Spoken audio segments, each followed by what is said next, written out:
দেখো গাইস, আগামীকাল আমার ভাইজির বিয়ের তত্ত্বগুলো এসেছে। দেখো আপনাদের সাথে শেয়ার করছি।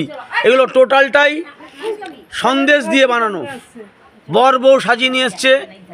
এই যে প্রজাপতি, এটা হচ্ছে পুরো টোটালটাই সন্দেশ দিয়ে। দেখুন ফল, বিভিন্ন রকম ফলের মেলা বসিয়েছে, এগুলো সবই সন্দেশ দিয়ে। এই একটা কেজি চারেক কাতলা মাছ এনেছে। দেখুন কাতলা মাছ, এটাও সন্দেশ দিয়ে, পিওর সন্দেশ দিয়ে।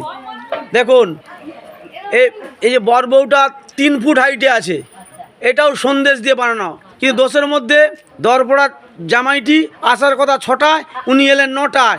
এসব বানাতে নাকি ওনার সময় লেগে গেছে। হ্যাঁ, আমি তো ভেবে পাই না ওনার বিয়ের আগ্রহ বেশি না এগুলো সাজানোর আগ্রহ বেশি। দেখুন আপনারা জিনিসগুলো কেমন লাগছে দেখুন, আর শেয়ার করুন। ভালো লাগলে 5 জনকে দেখান। আচ্ছা, ওকে ওকে।